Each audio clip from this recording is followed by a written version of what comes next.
Hey guys, Josh from SoccerReviewsForYou.com, bringing you an unboxing plus on-feet video of the brand new Puma evoSPEED 1.3 in the launch color, which is Prism Violet, Yellow, and Blue. Now inside the box, all you get are the shoes themselves. They do not come with any extras. So let me get these out of the box really quickly. And if you guys could take a second to leave a like on the video, it would be greatly appreciated. So here it is. This is a look at the evoSPEED 1.3, the replacement for the evoSPEED 1.2, a shoe that I honestly wasn't a huge fan of. Not to say that it was a bad shoe, but I don't think that it was up to the same quality standard or performance standards as what you could get from Adidas with their F50 Adizero and Nike with their Mercurial Vapor, which is obviously the main competitor for the Puma evoSPEED lineup. With the evoSPEED 1.3, obviously there hasn't been a significant redesign. There are some minor changes that I'm actually really happy with, and I think that the overall performance, without actually having worn the shoe yet, is definitely going to be a little bit better this time around. So for that reason, I'm actually pretty excited to try these out. They are available now, and if you guys are interested in buying a pair for yourself, they retail for $185, which is not too bad for a high-end model. And if you're interested in a pair, check out the review page on my website, links down below in the description. You'll find buy it now links to all of the available colorways, along with exclusive SR4U coupon codes, allowing you to pick these up below the $185 retail. So again, if you're interested in a pair, that's the place to go. The link is down below in the description. And with that being said, let's get right into the video. To start things off, let's talk about the colorway and the new graphics for the evoSPEED 1.3. Now from a distance, if you didn't know any better, you'd probably suspect that this is just a new colorway of the evoSPEED 1.2, as Puma has more or less decided to maintain very similar graphics with their latest model. It still has the Puma branding on the outside, the Puma branding on the inside, which again are signature aspects that we saw on the evoSPEED 1.2, so no major changes there. You can see that the logo here is yellow, and then at the very tip it fades to that teal blue color that Puma has featured on this particular shoe. The shape of the tongue has changed a little bit. You can see it has this kind of pointier edge to it, which I actually like. It's a little bit longer, and to me felt very comfortable just from trying the shoes on. It also has some perforations in the actual tongue, just to allow for, I suppose, a little bit of airflow, as well as some very minor weight reduction. Your Puma branding here on the medial side is filled in with more Puma branding, which I thought is kind of a cool little thing. And again, just like the evoSPEED 1.2, it has that fade graphic, so it starts yellow and then fades to blue. You're also going to find that on the outside, on both the lateral and medial sides of the upper, you have your external EverFit cage. This used to be an internal element on the evoSPEED 1.2. Now it's external on the 1.3. Not going to be a major difference in terms of overall performance, I don't think, but definitely visually a little bit different from the previous model. You also have that same kind of shiny texturing dots on the outside, again featured in a slightly different pattern this time around. It looks really good. It has that nice premium vibe, and then being that this is the synthetic upper variation, the base for the synthetic is more or less a completely smooth kind of matte finish, which I actually really like the look and feel of so far. Heel liner is that yellow color, as you can see. On the back, you're going to find your evoSPEED branding, and then your Puma logo again with the yellow to blue fade. The entire frame on the outside here is all purple just to match the rest of the shoe. You have your speed track kind of support shank, I guess you want to call it, running through the midfoot. That's blue in color, your evoSPEED branding right there, and then all the studs are yellow in color. So overall, pretty good looking shoe. I guess purple is not for everybody, but there are alternate colorways available at launch. Again, if you want to check those out, the link is down below in the description to the review page on my website. That's pretty much it as far as the colorway is concerned. Next, let's talk tech specs. As far as what has changed coming from the evoSPEED 1.2 to the 1.3, there aren't a lot of significant differences that you're going to be able to see. Most of the differences have to do with the overall feel of the synthetic. This is, of course, a synthetic variation of the evoSPEED 1.3, and it still features what Puma lists as a microfiber synthetic upper. It's one piece for the most part. The only seam you're going to find is right about here, which again doesn't really mean much. So you're going to get that fairly seamless sensation across the entire foot. The tongue is also made from the same microfiber synthetic material. Now the synthetic found on the 1.2 to me didn't feel, again, as premium as what was available from the other big brands out there, like the F50 Adizero, like the Mercurial Vapor. With the evoSPEED 1.3, it definitely seems to be improved. It's got a nice softness to it. It's very, very flexible from right out of the box, and overall, it just feels really nice. I'm curious to see how that's going to translate into overall performance, because I wasn't necessarily unhappy with the feel of the evoSPEED 1.2 synthetic out of the box,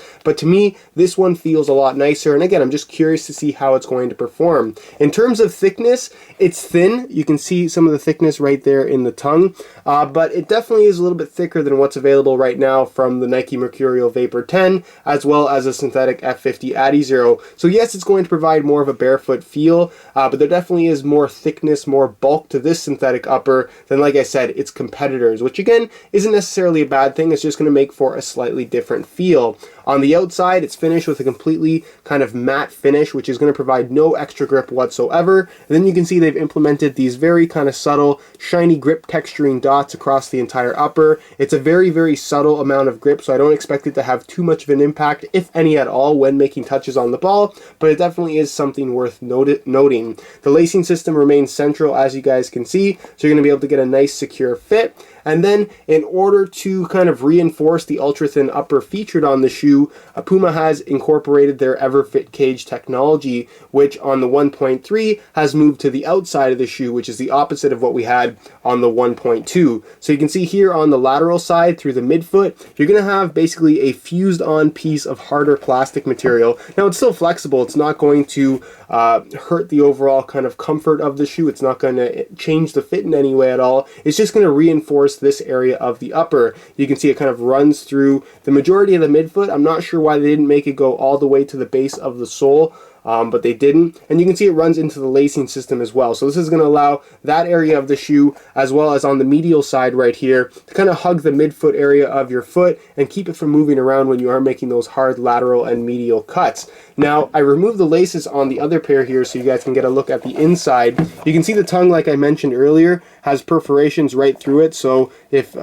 being water resistant is something that's important to you, this may not be the best option, because it is going to allow for some airflow. It's going to allow the shoe to be ever so slightly lighter, I suppose, as well, but in terms of being water resistant, water is going to seep right through there should it get that high up on your foot. But on the inside, again, they've eliminated the EverFit cage, so you can see that what they have done is they've incorporated a kind of perforated support cage in the forefoot and toe area on the inside. So not everything is external as far as support for the upper is concerned, but what they do have is support across the entire upper, in the toe box, in the forefoot, in the midfoot. So I'm expecting this to be a very, very responsive shoe, which is a good thing, and a nice little incorporation by Puma on the evoSPEED 1.3 that isn't necessarily talked about in the general tech specs. As far as the heel liner is concerned, you can see it's a smooth kind of synthetic leather material, pretty much exactly the same as what we had on the evoSPEED 1.2. The insole is also pretty much identical, obviously with different graphics. It's got a mesh liner on top. You can see it is a kind of single layer of this thinner plastic, thinner black foam, that feels pretty high quality, and you have this very thick layer of perforated yellow foam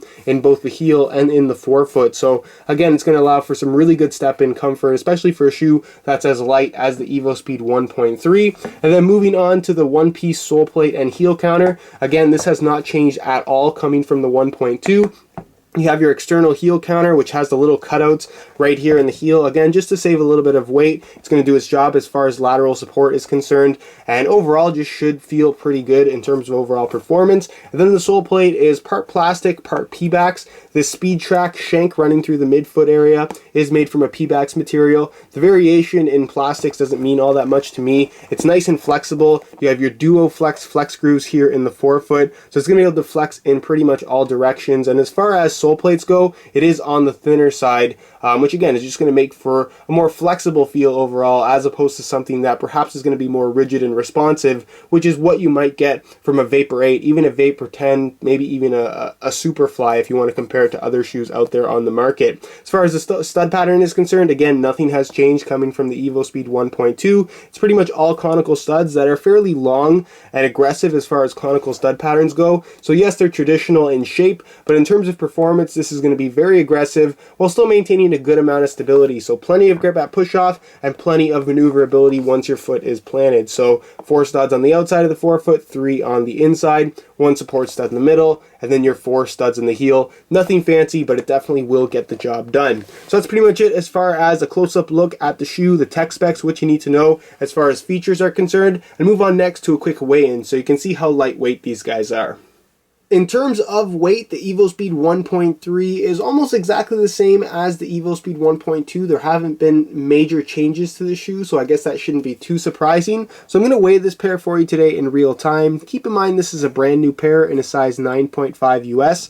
We're going to throw it on the scale, and you can see that they weigh in at 7 ounces exactly, which is exactly the same as the evoSPEED 1.2 in the same size. It definitely does weigh an ounce or so more than the Vapor 10 as well as the current F50 Adizero, which I guess is going to be significant to some people, but for the most part it's still a very lightweight shoe. It's going to provide that ultra lightweight barefoot sensation on your feet, and if you want to compare it to another very popular shoe currently out there on the market, it's pretty much in the exact same weight range as the Nike Magista Obra as well as the Nike Mercurial Superfly 4. So if you're looking at a pair of these, yes, they are light, not the lightest shoe on the market, but light enough to provide that barefoot premium sensation that I think most people who are interested in this shoe are going to be looking for. So that's pretty much it as far as the weigh-in portion of the video goes. And I move on next to a quick on feet so you can get a better idea as to how these shoes fit, and of course what the sizing is like. Alright, so here's a look at the evoSPEED 1.3s on feet. And from right out of the box, these actually feel pretty good. In comparison to the 1.2, I would say the major difference is just the general softness of the synthetic, as well as it being a little bit more snug. It feels like there's less room, not much room at all actually, on the inside of the shoe, which is definitely a good thing for this style of soccer cleat. As far as the overall fit is concerned, you can see that just like the evoSPEED 1.2, this does have that kind of anatomical shaping to it in the toe box area, where it comes to a very slight point at the big toe and then kind of curls around a little bit more naturally to the exact shape of your foot, as opposed to being completely rounded like you're going to see from most soccer shoes. This is one of those features that some people love, some people don't like it so much. I'm honestly not one of those people that is really bothered by it. It doesn't seem to affect me much at all. It's not something that I really notice when I go from a Puma to another model. So again, if it's something that bothers you, then I suppose you should probably stay away. But for most people, I don't think it makes too big of a difference. And it actually does make for a really good fit and less space in the toe box area overall. As far as the width is concerned, it's a tighter fitting shoe, so if you do have wider feet, it's probably best to stay away, just based on all the support cages featured on the synthetic upper, and the upper being synthetic itself. I don't think you're going to get much stretch, so the way it fits from right out of the box is most likely the way it's going to fit for its entire lifespan. And in terms of width, again, it does have a tighter fit. So as long as you don't have excessively wide feet, you should be able to fit here quite comfortably. There still is a decent amount of width in the forefoot as well as in the midfoot, where the toe box is a little bit more snug in my opinion. But again, it does have a nice comfortable fit about it overall. Not too narrow, but certainly not overly wide either. As far as sizing is concerned, I'm wearing a size 9.5 US, which is half a size larger than my usual size 9. The sizing is the same as the evoSPEED 1.2 if you're going to upgrade from that particular model. But if you're coming from a Nike or Adidas shoe, most of those run true to size. With the evoSPEED 1.3, I would recommend going half a size up for the best possible fit. Alright guys, that's it for my unboxing of the Puma evoSPEED 1.3. Again, there aren't any major changes coming from the 1.2, but what they have changed definitely seems to be a nice improvement. The synthetic upper definitely seems higher quality to me. I like how the shoe fits. Visually, I like the outside. I'm not crazy about this Puma logo, but again, that's more of a matter of opinion. And the sole plate and stud pattern I know is proven to perform really well. So again, I'm very kind of optimistic about the evoSPEED 1.3 and can't wait to try them out. If you guys are interested in more information on the shoe, check out the review page on my website. I'll be working on the full written review over the next month or so. Just give me some time and that will get finished. Also on the review page, linked down below in the description, you'll find the high quality images of my pair here, just to give you a better idea as to how they actually do look in person. And also on that page, you'll find buy it now links to all of the available colorways with the best prices online, along with exclusive SR4U coupon codes, allowing you to pick these up below their $185 retail price. So be sure to go ahead and check that out if you're interested in a pair for yourself. If you have any questions regarding the evoSPEED 1.3, be sure to leave your questions down below in the comment section, and I definitely will get an answer out to you. And also, if you have any video suggestions, leave those down below in the comments as well. If you enjoyed today's video and found it helpful or informative, be sure to support it with a like. Subscribe if you haven't already for daily videos on all the latest and greatest soccer gear. You can find all of my social media information down below in the description as well. And other than that, guys, hope you enjoyed today's video, and as always, thanks for watching.